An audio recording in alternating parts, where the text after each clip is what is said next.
Hey there, YouTubers, it's Don from trueCABLE coming back at you again.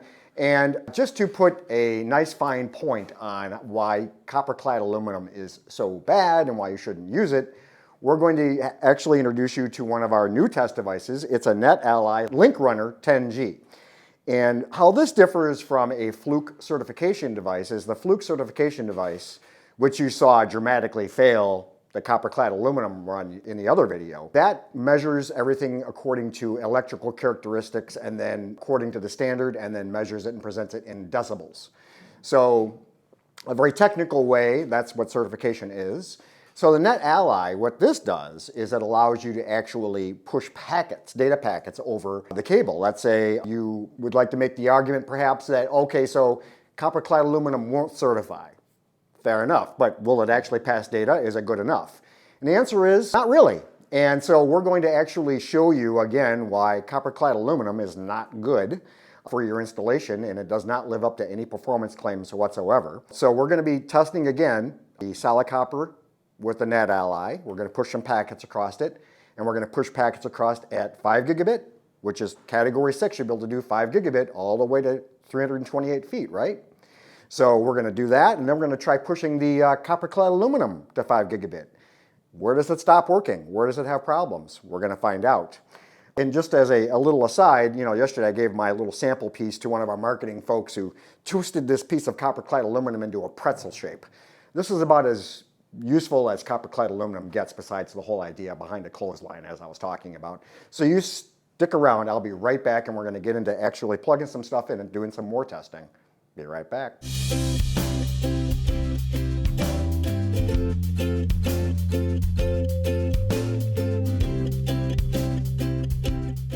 Okay, so here we have our netAlly LinkRunner 10G set up, running a bit error rate test. And the nice thing about this device, unlike the Fluke certification device, the Fluke certification device is meant to take a momentary snapshot in time for certification. The netAlly device is extremely useful because you can do a lot of what-if scenarios. And this is only one of many we're going to be showing you over time. And so this particular test, what we're doing is we're looking at the data rate and any error frames across the cable. So right now I have it plugged into our solid copper link, and there's a generator and a loopback. And so if you need to do a test like this, you would need 2 units instead of 1.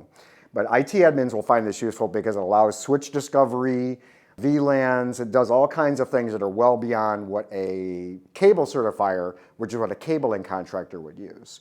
So this is a very useful device for like IT admins and stuff like that. But it also lets us do a lot of what-if scenarios around EMI, RFI, and in this case, horrific copper clad aluminum cable. I've had it running for 4 minutes so far, and I'm looking at many packets sent and received between the 2 units, and 0 errors at all. And this is at 5 gigabit. So 5 gigabit full duplex at the full permanent link length of 295 feet plus the patch cord. So we're approximately probably at about 310, 315 feet right about now with the patch cords included. But what happens if I stop these guys, plug it into the copper clad aluminum link, and will it connect at 5 gigabit and pass packets? Well, we're going to find out right now.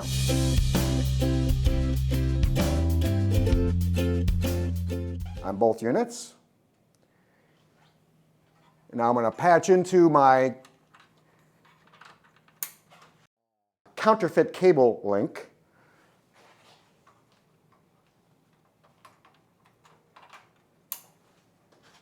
Okay, so now we start our loopback device, and I start my generator. And it's going to be attempting to push 5 gigabit, and we're going to see if it pushes anything. Now, normally within about 5 seconds, you'll start seeing packets start accumulating if it's actually running properly. And I'm still waiting, and I'm waiting, and I'm waiting some more. It doesn't want to push 5 gigabit.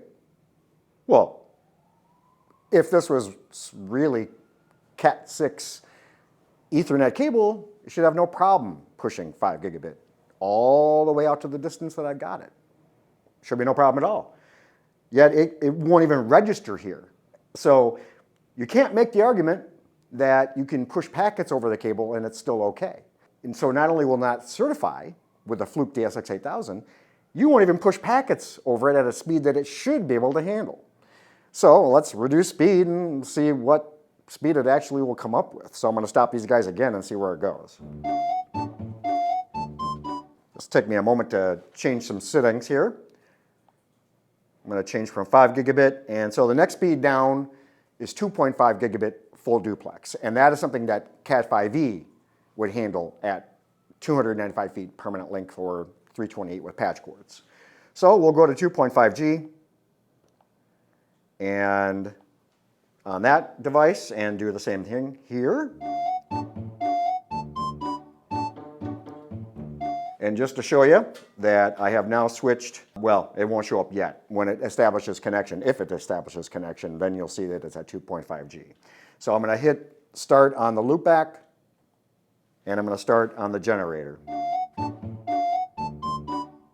Still linking, still linking, still linking some more. We're not even getting 2.5 gigabit. That's something that Cat5e should be able to do, right? Yeah, right? Oh, okay. 1 gigabit? Let's try it.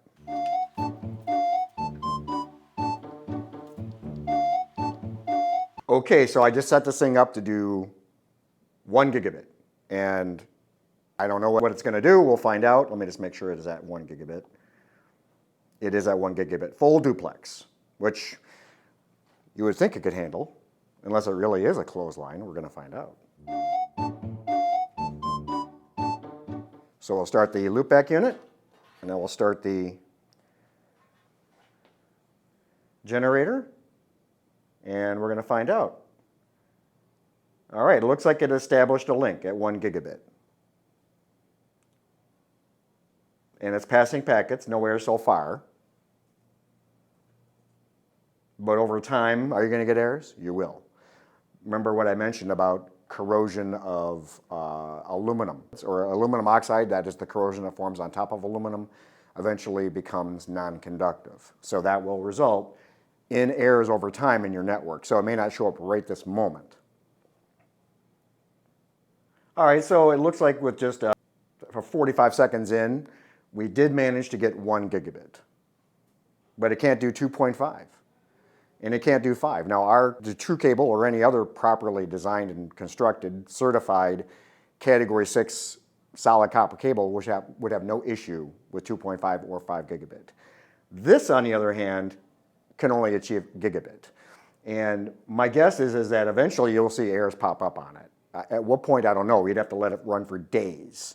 But interestingly enough, the Lambert from netAlly, the LinkRunner 10G, can actually do that kind of what-if testing, which is why this thing is so useful. I think that pretty well sums that up. So not only have we shown that your copper clad aluminum won't push data to the speeds that you might want to achieve, it won't certify either. And that's not a surprise. The results here are not a surprise at all. The reason being that the cable wouldn't certify. So it's going to have problems somewhere. And so that is why copper clad aluminum is a bad deal, no matter how cheap it is. It's suitable for clothesline, like I said, or turning into a pretzel shape and throwing to your cat, perhaps. So that's pretty much it. I hope you enjoyed the video. I hope you enjoyed the content here. This netAlly LinkRunner 10G is going to be featured in a lot of our upcoming content. We're going to do all kinds of cool things, microwaves and hair dryers and big magnets and things like that. So stay tuned. Keep watching our videos. That stuff's coming up. And please go ahead and subscribe to our channel. Give us a thumbs up or a thumbs down as you see fit. Leave a comment below if you'd like to see us use this netAlly for something interesting. If we can do it, we'll try to pull it off. With that, I'm going to say you have a great day. Happy networking.